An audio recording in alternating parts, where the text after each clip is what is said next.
Hai semuanya, kembali lagi di dalam sesi The Story of Legacy Firmansyah. Kali ini kita akan menceritakan salah satu dari True Dragon atau naga sejati dari salah satu 3 istri saya. Oke? Dan cerita kali ini akan berfokus terhadap The First Dragon atau naga pertama, yaitu istri saya yang bernama Anggi atau sering kita sebut sebagai Mama. Oke, istri pertama Mama, istri kedua Bunda, istri ketiga itu Mommy. Sebenarnya titik lini masalahnya ini cukup panjang ya guys ya, cukup panjang, makanya siapkan cemilan dan posisi paling enak untuk mendengarkan cerita lengkap dari saya ini. Sebenarnya semuanya ceritanya nyambung. Memang saya bukan sebaik itu. Saya mendeklarasikan bahwasanya saya bukan cowok yang sebaik itu, karena kisah remaja saya ya seperti kisah umum remaja pada umumnya gitu, yang deket sana sini sama cewek A, cewek B, cewek D. Bahkan kalau misalkan saya ingat-ingat di satu lini masa yang bersamaan ya, itu ada beberapa cewek ya menurut saya. Seingat saya pada saat itu, kalau kalian udah ngelihat cerita versi full yang istri saya kedua yang Vanessa, berarti ini adalah titik lini masa pada saat pertama kali saya mengajar di SMK Farmasi Mutiara Husada 2 yang berlokasi di Dayeh Jonggol. Itulah pertama kalinya saya bertemu Anggi, karena itu pertama kali saya menjadi guru. Tapi di situ juga banyak ya, ada beberapa nama-nama yang ada di dalam situ. Jadi misalkan ada salah satu dari kalian yang bilang, loh bukannya itu lini masanya waktu pacaran sama si A, bukannya itu lini masanya waktu deket sama si B. Memang itu semuanya bersamaan ya. Ada Vanessa, ada Anggi, ada yang namanya Ica, ada yang namanya Nui, ada yang namanya Sela. Itu semuanya bersatu di lini masa yang mirip-mirip ya. Salah satu contohnya ya, sebelum saya ngajar di SMK itu, saya pacarannya itu sama yang namanya Sela ya. Setelah putus nyambung sama Sela, baru pacaran sama Vanessa, barulah saya langsung ke sekolah SMK Farmasi ini. Tapi sebelum ke SMK Farmasi juga ada lini masanya namanya Nui gitu ya. Tapi kita fokus akan cerita pertama atau kisah istri pertama saya. Pada mulanya semua saya anggap baik-baik saja, karena pada saat pertama kali saya ngajar di SMK itu atau di sekolah itu, saya itu masih bahagia sekali dengan Vanessa atau istri kedua saya. Nah, pada saat saya kebahagiaan dengan Vanessa itu, saya nggak fokus tentang hal-hal lain yang ada di dalam sekolah itu. Ya kalau memang sekedar suka, ya wajar lah. Kalau suka sekedar cantik itu ada lah gitu kan. Misalkan waktu itu kan Anggi masih kelas 1 ya. Ya di dalam kelasnya kan kurang lebih sekitar 40 orang. Ya ada aja yang saya suka, wajar lah. Saya belasan tahun ketemu sama anak-anak SMA yang masih bersinar-sinarnya gitu ya. Untuk perasaan suka itu wajar. Tapi anehnya saya nggak ngelirik Anggi sama sekali pada saat di era kelas 1. Karena ada beberapa cewek cantik lainnya ya. Yang saya ingat itu yang paling cantik itu namanya Fiona. Fiona ini adalah salah satu alumni dari SMA yang berasal sama dengan saya ya. Saya itu sekolahnya SMA Nurul Hikmah, sedangkan Fiona itu SMP Nurul Hikmah. Nah, di dalam SMP dan SMA itu nyatu. Jadi waktu sebelum saya ketemu Fiona juga saya udah pernah denger nama Fiona, karena Fiona itu salah satu cewek tercantik di SMP pada saat itu. Karena SMP sama SMA Nurul Hikmah itu nyatu ya guys ya. Gitu. Saya suka sama Fiona, suka sekedar ngeliat cantiknya ya, karena memang di antara semuanya dia yang paling bersinar. Ada yang Fiona, ada yang cantiknya natural, Riva namanya. Riva itu teman dekatnya Mama atau teman dekatnya Anggi. Tapi ya cuma sekedar suka sekedar ngelihat aja. Saya nggak begitu serius untuk memperhatikan atau untuk mendekati mereka gitu ya. Karena memang pada saat itu juga udah ada Vanessa yang mungkin di dalam textbook atau kriteria price listnya itu sudah mendekati kata sempurna gitu ya. Jadi kriteria saya itu ya memang seperti Vanessa. Hari demi hari berganti, minggu demi minggu berganti, bulan berganti tahun, dan akhirnya mereka naik kelas ke kelas 2. Di kelas 2 itu kadang saya memegang salah satu pelajaran yang saya ciptakan sendiri, yang kebetulan mungkin nggak ada di sekolah lain, karena itu saya persetujuan dengan, kan bentuknya yayasan ya. Saya kebetulan kenal banget sama ketua yayasannya, dan saya usulkan untuk adanya pelajaran yang saya ciptakan sendiri namanya bimbingan karir. Bimbingan karir adalah sebuah pelajaran di mana termotivasi dari beberapa mata pelajaran yang sebenarnya tidak relevan dengan tes-tes yang ada di dalam PT, CV, ataupun beberapa lowongan pekerjaan lainnya ya, seperti tes psikotes, tes numerik, tes yang tambah-tambahan itu dan lain sebagainya. Itu kan nggak diajarin. Nah, karena saya udah berpengalaman beberapa kali nyari kerjaan itu yang dites itu bukan pelajaran gitu kan, tapi dites yang hal-hal seperti itu, maka saya mengusulkan terhadap kepala sekolah dan ketua yayasan untuk mengadakan pelajaran itu, dan akhirnya disetujui. Dan yang lebih uniknya, pelajaran itu saya akses di luar dari jam pelajaran secara gratis. Maksudnya kan kalau misalkan kita ngeganggu jam pelajaran yang sudah ada, itu ya mengganggu dari Kementerian Pendidikan sendiri ya. Makanya pelajaran bimbingan karir itu diadakan setengah 6 pagi. Sekali lagi, pelajaran bimbingan karir itu saya adakan setengah 6 pagi sampai jam setengah 8. Kalau setengah 8 kan udah pelajaran biasa. Kebetulan wali kelas dari si Anggi itu, atau wali kelas mama di kelas mama itu adalah saya. Saya menjabat waktu itu wakil kepala sekolah bidang hubungan industri, karena saya ngerti banget tentang hal-hal atau sesuatu yang berhubungan dengan lowongan pekerjaan. Nah, salah satu aktivitas bimbingan karir tersebut atau mata pelajaran yang saya ciptakan tersebut, ada fase di mana saya ingin mengetahui satu persatu cita-cita mereka dan sejauh apa persiapan mereka untuk memotivasi mereka dan memberikan mereka kritik dan saran atau anjuran bagaimana cara kalian itu menggapai impian. Misalkan kalau kalian pengen tentara, itu harusnya A, B, C, D, E, F udah disiapin dari sekarang. Jadi waktu lulus itu udah nggak perlu belajar yang intens gitu, jadi disiapin dari jauh-jauh hari. Kalau pengen jadi polisi bagaimana, ya walaupun saya cuma sekedar tahu teorinya aja ya, tapi sedikit banyaknya saya ingin niatnya membantu. Kalau kalian pengen masuk terhadap PT-PT besar, harusnya seperti apa. Misalkan ada orang yang tingginya itu cuma 155 gitu, nggak bisa. Di sektor 1 kawasan industri itu nggak bisa 155, harus tingginya 163 atau 165. Begitulah, saya kasih wejangan-wejangan supaya ada semacam persiapan sebelum masuk terhadap dunia kerja. Oke? Ya, akhirnya satu persatu tuh saya panggilin. Di lini masa itu saya juga belum tertarik ya sama Ica. Kan kalau misalkan Ica ini udah saya ceritain di video khusus pelanggan, karena memang dia bukan istri saya, makanya saya taruh di khusus pelanggan. Jadi kalau kalian pengen tahu kisah tentang lengkapnya si Ica itu, yang saya lamar 1 miliar rupiah itu tapi ditolak, nah itu kalian bisa langsung ke pelanggan ya. Nah, tibalah waktu Anggi datang, atau waktu dimana absen terhadap Anggi. Saya akhirnya ngobrol sama Anggi. Hai, nama kamu siapa? Anggi pak, gini kan, cita-cita kamu apa, gini. Di situ saya langsung notice guys. Ini keadaannya masih pacaran sama Vanessa ya. Keadaan pacaran sama Vanessa, lagi bahagia-bahagianya, lagi lack of heaven lah, seperti surga lah sama Vanessa. Nah, entah gimana ceritanya, waktu ketemu sama Anggi pertama kalinya itu kan, face to face, ya ketemunya udah lama kan, emang udah dari kelas 1. Tapi saya nggak pernah ketemu face to face sedekat itu. Waktu itu giginya Anggi itu masih ada gingsulnya. Kalau sekarang udah dicopot, nggak tahu tuh itu dicopotnya kenapa. Nah, waktu sedekat itu guys ya, saya baru sadar bahwasanya, waduh, dalam hati gitu, saya kok langsung sadar, anjir, kok gue baru sadar ada cewek yang seimut dan semanis dia. Dulu Anggi itu manis banget dan imut banget gitu, karena dia tuh punya gigi gingsul dan senyumnya itu senyum tipis gitu loh, bibirnya tipis, senyumnya itu lucu banget ya. Jadi kalau misalkan kalian tanya spesifikasinya Anggi itu seperti apa dulu Anggi tuh imut banget, manis banget, lucu banget. Nah, tapi semenjak gingsulnya hilang, jadi sekarang kayak gini nih, nah itu jadinya cantik ya, imutnya hilang, lucunya hilang karena gingsulnya udah nggak ada, nggak tahu tuh diapain gingsulnya sama dia. Nah, saya baru sadar di situ kan. Terus ada sesi minta nomor telepon juga, karena memang saya akan buat grup WA. Pokoknya di situ dia jawabannya itu genit-genit gimana gitu loh, karena ya memang wajar ya usianya segitu ya. Jadi saya pertama kali sadar bahwasanya kok ada cewek secakep ini gitu loh, kok ada cewek seimut ini gitu kan, kok gue kemana aja gitu ya, gue kemana aja selama ini. Kok gue baru sadar bahwasanya di kelas ini ada cewek yang begitu mempesona dan sebegitu menariknya kalau dilihat gitu ya guys ya. Nah, akhirnya selesai gitu kan. Ada memang beberapa orang yang deket sama saya ya. Maksudnya di dalam kelas itu pasti ada aja yang deket sama gurunya gitu. Entah si A lah, entah si B, entah si C gitu kan. Akhirnya saya tanya tuh sama si A misalkan, itu si Anggi punya pacar gak sih? Wah, di situ langsung nyebar tuh. Wah, Pak Andi suka nih sama Anggi nih gitu kan. Karena semua orang dulu nyangkanya saya itu sukanya sama Fiona, karena Fiona itu adalah cewek yang paling cantik di situ. Cuma saya sadar diri waktu itu ya, saya sadar diri bahwasanya kayaknya Fiona nggak bakal mau sama gue dan terlalu indah lah buat saya gitu kan. Jadi ya menurut saya yang pertama sadar diri, yang kedua memang saya nggak mau nambah masalah hidup ya, karena Fiona cewek secantik dia itu pasti banyak yang suka dan banyak pacarnya dan nggak mungkin jomblo juga gitu kan. Dan kebetulan juga saya nggak terlalu notice tentang Fiona itu. Oke, akhirnya saya nanya tuh, ini Anggi udah punya pacar apa belum ya? Akhirnya tersebar lah, di situ mulai tersebar bahwasanya Pak Andi suka sama Anggi gitu. Padahal bahasa saya cuma nanya si Anggi udah punya pacar apa belum ke temen-temennya. Akhirnya nyebar.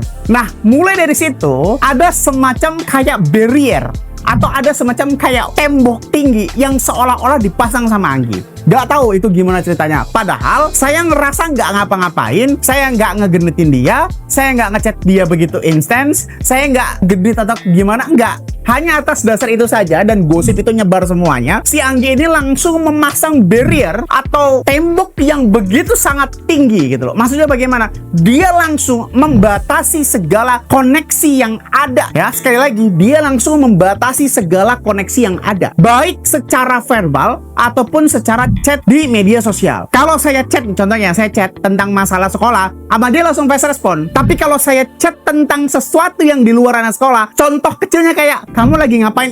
Gak bakal dibalas sama dia. Kamu udah makan belum? Gak bakal dibalas sama dia. Gitu. Jadi kalau misalkan di sekolah pun, kalau saya tanya segala sesuatu tentang hubungannya sekolah atau apa kayak gimana, dia fast respon dan jawabnya itu normal-normal aja gitu kan. Langsung beda. Kalau kalian ingat pada saat pertama kali kita ketemu, dia itu ya bahasa-bahasanya genit, bahasanya manja apa kayak gimana. Tapi semenjak terdeklarasi itu, semenjak banyak gosip yang mengatakan bahwa saya suka sama si Anggi, itu dia langsung membatasi diri begitu ketatnya. Hingga saya bertanya-tanya, oh apa mungkin dia ini udah punya pacar? Oh apa mungkin kalau memang dia ini menjaga perasaan pacarnya? Oh atau mungkin dia juga udah punya calon suami? Oh atau mungkin bahwasanya ya saya ini bukan tipe dia gitu? Oh atau mungkin dia ini nggak suka sama orang yang jauh lebih berumur daripada dia? Karena waktu itu umurnya Anggi itu sekitar kelas 2 SMA, sedangkan saya itu udah sekitar 20 tahunan ya, 19 atau 20 tahunan. Nah akhirnya singkat cerita, saya terus ngedeketin dia, terus jadinya penasaran. Bahkan itu menjadi salah satu topik hangat atau topik pembicaraan pada saat saya pacaran sama Vanessa. Jadi saya pacaran sama Vanessa tuh ngebahasnya si Anggi, kenapa ya ada cewek yang begini, kenapa ya ada cowok ya. Vanessa juga nyaranin pada umumnya itu udah ada cowoknya kali. Memang saya seakrab itu sama Vanessa karena memang saya udah bertahun-tahun sama dia dan hubungan saya sama Vanessa itu baik-baik aja. Ya ibaratnya ya walaupun saya nggak tahu ya apakah saya itu udah sesuai dengan apa yang dia mau, tapi kalau dia ini udah sesuai dengan apa yang saya mau gitu ya. Pokoknya ya udahlah, kita akrab banget sama Vanessa sampai hal-hal semacam kayak bahasan Anggi aja itu menjadi salah satu topik hangat yang dibicarain setiap kali kita ketemu. Oke? Kayak gitu ya. Nah,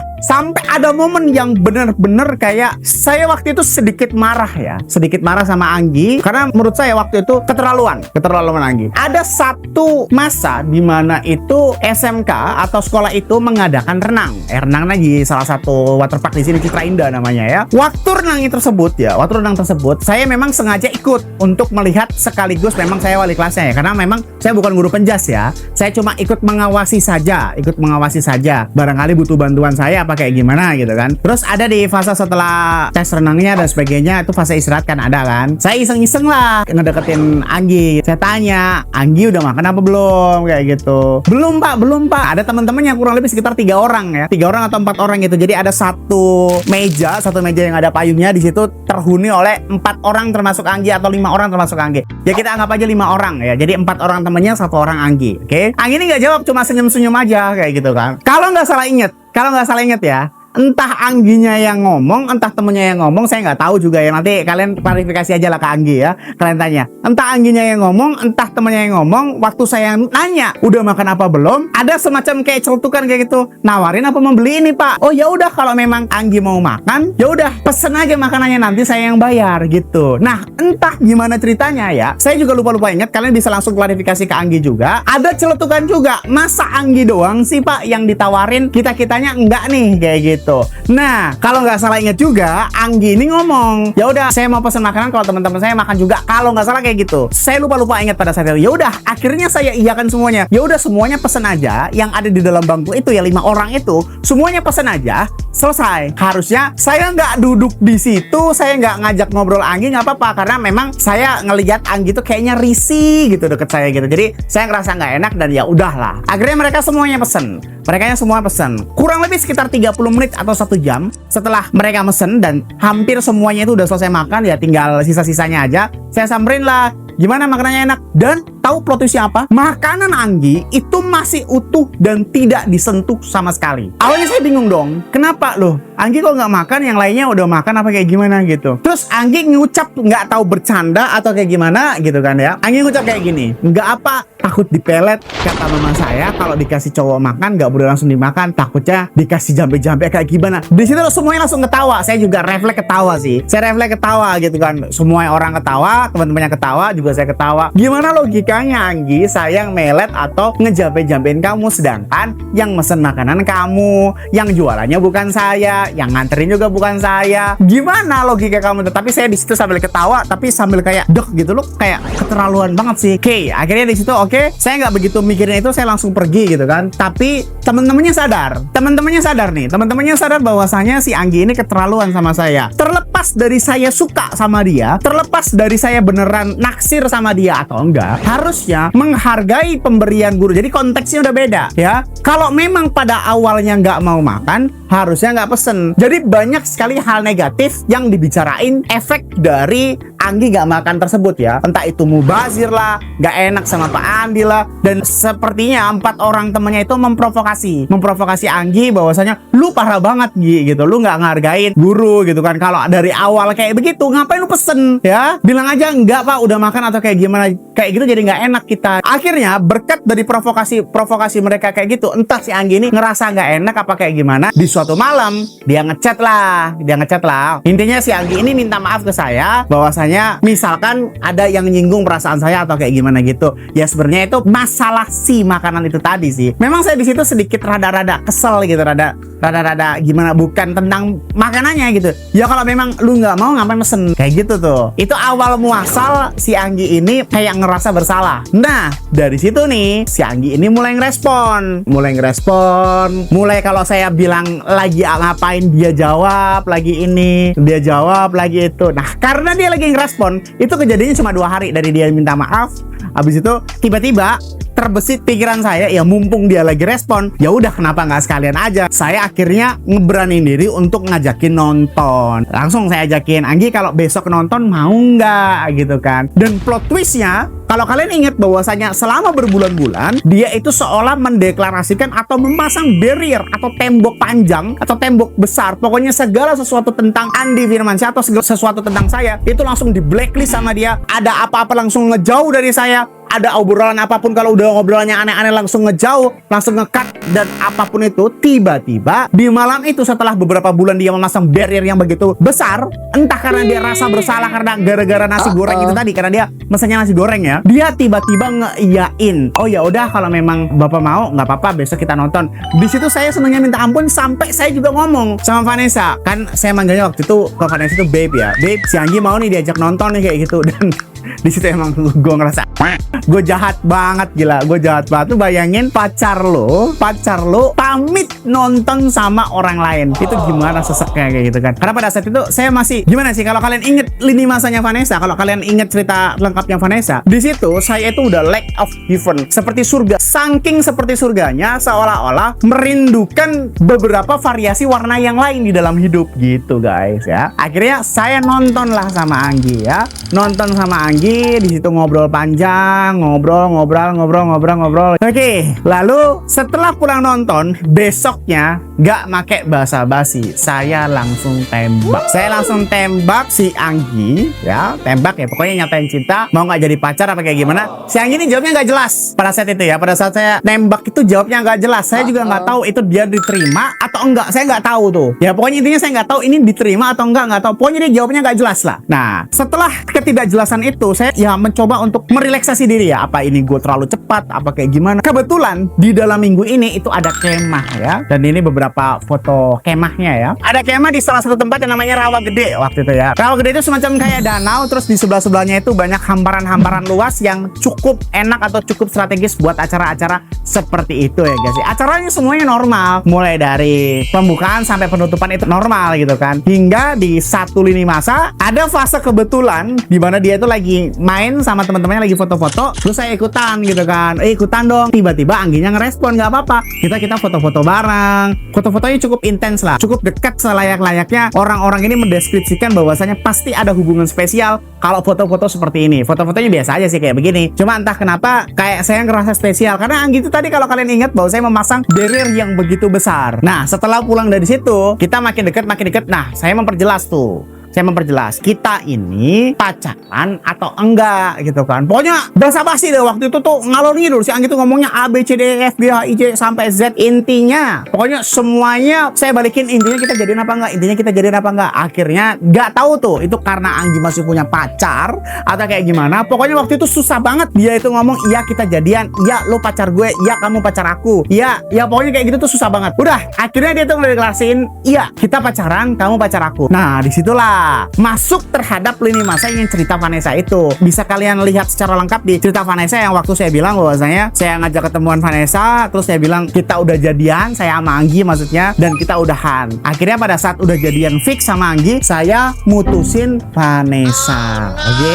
kayak gitu ya. Jadi ini saya fix mendeklarasikan pacaran sama Anggi ke publik. Jadi semua publik itu tahu saya itu pacaran sama Anggi. Ya walaupun kalau kalian cerita nyimak ya sama ceritanya Ica yang ada di dalam pelanggan, saya itu juga keadaan masih pacaran sama si Ica. Tapi ya kalian tahu sendiri Ica itu pacarnya 5, saya itu adalah pacarnya ke-5. Jadi saya nggak kehitung lah. Saya anggap bahwasanya saya dan Ica itu ya just fun aja. Just fun aja, saya sama Anggi yang serius. Pacaran gitu ya. Sedikit penyesuaiannya, namanya juga pacaran gitu kan. Sedikit penyesuaian di mana kita menyatukan dua kepala dengan pemikiran yang berbeda terhadap satu konteks yang bersama. Nah, kalau kalian ingat, kenapa kok bisa terjadi kesulitan yang serumit itu? Ya, karena kalau misalkan saya sama Vanessa itu kan udah pernah kenal sebelumnya, udah pernah putus sebelumnya, dan udah pernah saling menyesal dan saling mengintrospeksi diri. Jadi pacaran yang kedua itu seperti bahasanya ya nyambung. Tapi kalau saya sama Anggi waktu itu ya butuh penyesuaiannya yang begitu banyak tentang gaya pacarannya seperti apa, tentang perspektif hidupnya seperti apa, dan lain sebagainya kayak gitulah ya. Seiring berjalannya waktu beberapa bulan, pacarannya nggak lama sama Anggi tuh, pacarannya nggak lama. Kalau kurang lebih itu pokoknya nggak nyampe setahun ya,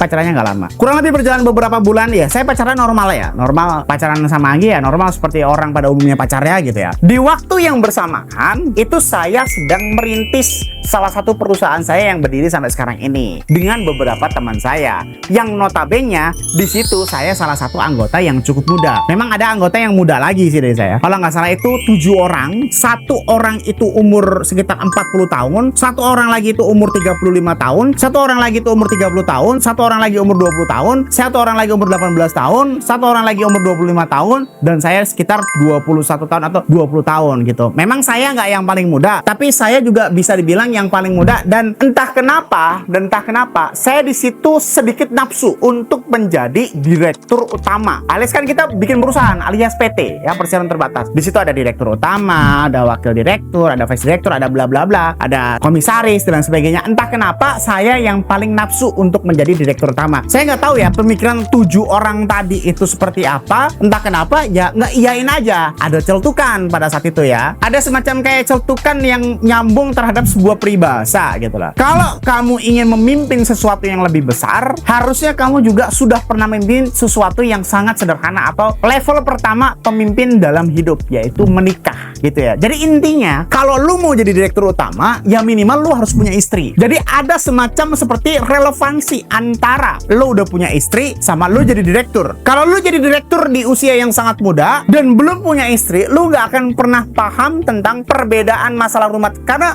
sebuah perusahaan atau PT itu mirip-mirip rumah tangga. Jadi gimana logikanya mau mimpin sebuah perusahaan ketika lu nggak pernah mimpin sesuatu yang paling sederhana dulu ya, seperti rumah tangga. Ya intinya kita harus punya istri lah, supaya paham tentang problematika, supaya paham tentang bagaimana caranya mencari solusi ketika terjadi perbedaan pendapat antara lebih dari satu kepala dan lain sebagainya. Intinya kayak begitu. Jadi seolah-olah syarat dari teman-teman saya yang tadi itu adalah ya udah nggak apa-apa, lu jadi direktur utamanya tapi lu harus nikah. Nah kebetulan pada saat itu juga udah deket-deket UN tuh si Angginya. Pokoknya udah selesai UN, udah ya pokoknya udah dinyatakan lulus lah, udah dinyatakan lulus, ya udah saya langsung datang ke rumahnya. Begitu singkat pada saat itu prosesnya ya, begitu singkat prosesnya karena saya udah didesak sama si teman-teman saya itu. Intinya kalau lu mau jadi direktur utama ya lu harus punya istri, dan kebetulan waktu itu ya pacar saya Anggi, bukan Vanessa. Nah ini nyambung nih sama ceritanya Vanessa kalau kalian paham gitu kan. Nah setelah saya bilang ke orang tuanya bla bla bla bla, dan alhamdulillahnya orang tuanya juga tidak mempersulit, tidak meminta sesuatu yang berlebihan dan lain sebagainya, nggak minta apapun kayak begitu. Yang penting saya serius sama si Anggi dan benar-benar nggak main-main, udah kayak kayak gitu. Ya udah, akhirnya pernikahan saya berlangsung dengan acara yang sangat sederhana ya. Acara yang sangat sederhana ya, yang dihadiri sama keluarga saya dan keluarganya Anggi aja. Dan kebetulan waktu itu juga bulan puasa, itu ngebagi-bagiannya itu beseknya itu kalau nggak salah yang dalam bentuk mentah, beras mentah, mie mentah, dan sebagainya. Pokoknya semuanya mentah karena waktu itu adalah bulan puasa. Sebenarnya keunikannya juga bukan terjadi pada saat proses saya pacaran sama Anggi, tapi proses setelah pernikahan itu terjadi. Ini masuk terhadap lini masa yang cukup serius ini guys ya. Pernikahan saya dan Anggi itu kalau saya bilang, saya jawab jujur ya, tidak begitu harmonis pada tahun 1 sampai 2 tahun pertama. Oke? Karena kalau misalkan kalian ingat di cerita awalnya, pada saat saya nikah sama Anggi, saya juga berurusan dengan cinta lama yang belum kelar, alias saya masih memikirkan Vanessa, alias saya masih gagal move on dari Vanessa. Itu yang pertama. Yang kedua adalah adanya Ica di setiap saat, di setiap hari, di setiap waktu, setiap saya melangkah itu selalu bersama Ica, karena Ica itu kerjanya di perusahaan startup saya. Jadi kalau misalkan kalian nanya itu harmonisnya bagaimana, jujur gak begitu harmonis di tahun pertama dan di tahun kedua. Kayak gitu ya, sama si Anggi itu gak begitu harmonis, karena menurut saya waktu itu yang namanya suami ya udah, yang penting ngasih tanggung jawab, anak diurus. Saya nggak begitu saya memang jahat pada saya di tahun pertama. Di tahun kedua itu saya belum paham bagaimana how to create ya, bagaimana menciptakan rumah tangga yang baik ya. Saya tidak menyalahkan hidup, tapi memang faktanya kalau misalkan kalian pengen tahu ya, saya itu ditinggal bapak dari usia saya SD. Jadi saya tidak begitu paham cara menjadi ayah yang baik, tidak begitu paham cara menjadi suami yang baik. Saya semuanya full belajar otodidak sendiri berdasarkan kesalahan-kesalahan saya di masa lalu, berdasarkan kisah-kisah hidup saya, dan berdasarkan pengalaman-pengalaman pribadi yang saya satuin menjadi sebuah puzzle, yang dimana puzzle itu menjadi sebuah rumah yang kuat, yaitu legacy Firmansyah sekarang. Oke? Jujur-jujuran aja, Anggi itu adalah salah satu sosok wanita yang paling hebat di dalam hidup saya. Pokoknya dia itu merasakan masa sulit saya dibandingkan istri-istri saya yang lain. Ya, Vanessa sih ngerasain masa sulit tapi sedikit. Vanessa ngerasain masa sulit tapi sedikit. Sekali lagi, Vanessa juga ngerasain masa sulit ya, karena waktu saya nikah sama Vanessa pertama kali juga rumah saya belum ada AC-nya, masih ada kipas, dan rumah saya juga asbes. Pokoknya Vanessa ngerasain masa sulit juga, tetapi nggak sesulit Anggi ya. Tapi kalau misalnya kalian nanya Vanessa, oh gimana dulunya sulit? Iya sulit banget, bla bla bla bla bla. Iya, tetapi saya sebagai saksi hidupnya, saya mendeklarasikan bahwasanya Vanessa itu merasakan masa sulit tapi tidak sesulit Anggi. Salah satu contohnya adalah Anggi pertama kali punya anak ya, hari pertama langsung saya bawa pulang ya. Saya dulu menganggap bahwasanya yang namanya anak itu ya harus diurus sama ibunya. Dulu saya menganggap seperti itu ya. Mungkin layaknya laki-laki di luar sana yang belum paham betapa sulitnya menjaga anak kali ya. Saya juga tidak mensucikan diri saya, karena saya juga begitu dulunya. Saya menganggap bahwa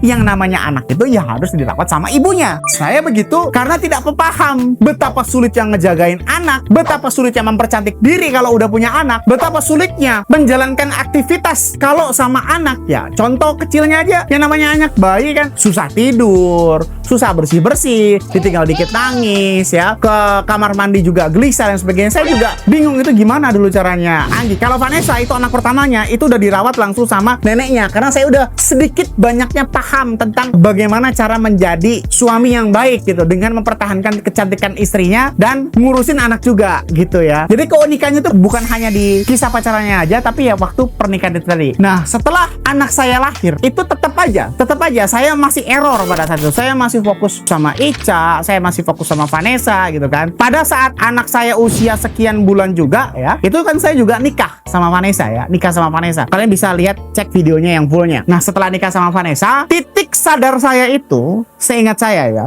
titik sadar saya itu ketika saya itu nge-scroll banyak sekali film, atau saya nonton film gini. Salah satu usaha saya dulu, sekarang usahanya udah nggak ada ya. Salah satu usaha saya dulu itu adalah review film. Ya, dulu namanya Pecandu Movie, dan subscribernya itu udah ratusan ribu guys ya. Pendapatan dari situ udah 3 digit setiap bulannya. Wah, Pecandu Movie itu adalah salah satu channel yang udah sekarang nggak ada karena ya dismonet, udah kena pelanggaran dan nggak boleh karena itu kena hak cipta ya. Jadi kita nonton sebuah film dirangkum, kalau nonton film kan kurang lebih 2 jam ya. Kalau kita nonton review film kan cuma 10 menit. Yang penting kita ngerti inti ceritanya. Seenggak-enggaknya waktu teman kita nyeritain kita nggak malu. Kan kayak gitu kan. Nah, Saya sadarnya itu ketika Kecandu Movie atau channel saya itu nge-review film, banyak yang nyinggung tentang pernikahan, tentang bagaimana cara menjadi ayah yang baik. Di situ kayaknya nampar diri saya sendiri. Gue selama ini kayaknya tidak menjadi ayah yang baik dan tidak menjadi suami yang baik gitu. Karena secara bahasa kasarnya, kalian boleh bilang bahwasanya saya itu menelantarkan istri saya. Bukan hanya istri pertama dan istri kedua waktu itu. Karena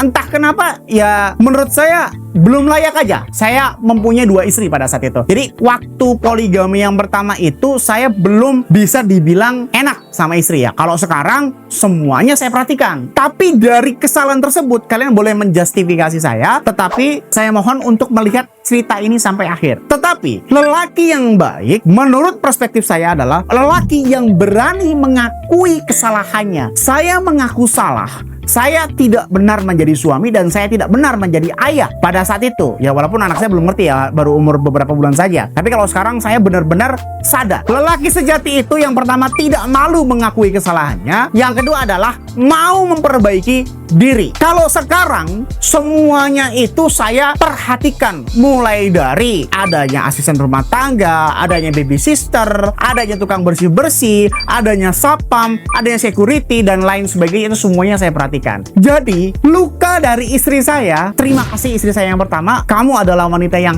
hebat, kamu adalah wanita yang kuat, dan kamu adalah salah satu wanita yang merubah titik balik saya dari orang yang begitu sangat cuek, ya sekarang sih masih cuek. Dia jujur aja juga ya. Saya itu orangnya yang cuek banget, saya itu dingin. Saya itu kayak kulkas. Sampai detik ini kalau kalian tanya istri pertama, istri kedua, istri ketiga, saya itu kayak kulkas. Saya itu dingin. Saya nggak begitu banyak ngomong orangnya, tapi tanggung jawab itu yang saya pegang gitu ya. Sekali lagi terima kasih buat istri pertama saya ya. Kalau kamu nonton video ini, kamu yang paling the best di antara semuanya. Kamu adalah wanita yang paling kuat dan kamu adalah wanita yang paling hebat dan kamu adalah wanita yang bisa merubah sosok saya yang begitu keras terhadap dunia ini menjadi sosok yang bertanggung jawab. Tapi kerasnya tetap saya keras masih, saya tegas masih, saya dingin masih. Tapi bedanya kalau dulu itu saya kurang bertanggung jawab, sekarang itu saya insya Allah bertanggung jawab. Dari cerita semua istri pertama saya, fokus ceritanya sebenarnya adalah pendewasaan diri. Istri pertama saya itu mengajarkan betapa pentingnya pendewasaan diri, betapa pentingnya kalian menghargai pasangan kalian, saling menghargai, saling bertahan, dan mau berubah untuk menjadi ke arah yang lebih baik. Bukan berarti uang itu segalanya. Maka dari itu saya nggak pernah ngedeklarasiin diri saya kaya. Kalau ada yang bilang bahwasanya, oh bang ini istrinya katanya kaya gini, kapan? Kapan saya bilang kaya? Karena saya tidak mengejar kekayaan. Saya cuma mengejar kebahagiaan. Bagaimana cara istri semuanya, istri pertama, istri kedua, istri ketiga itu bahagia, dan bagaimana caranya anak-anak saya tumbuh dengan kasih sayang yang sempurna dari seorang ibu dan ayah, baik ibu kandungnya atau ibu yang lainnya. Kayak begitu guys ya. Jadi itu adalah kisah saya dengan istri pertama saya. Kalau memang kalian belum puas tentang cerita istri pertama saya ini, boleh langsung klik kolom komentar ini dan komentar hal apa yang ingin kalian ketahui. Kalau memang dirasa komentar itu menarik, akan saya jadikan video. Oke? Pakai gitu, see you in the next video di sesi The Story of Legacy Firmansyah.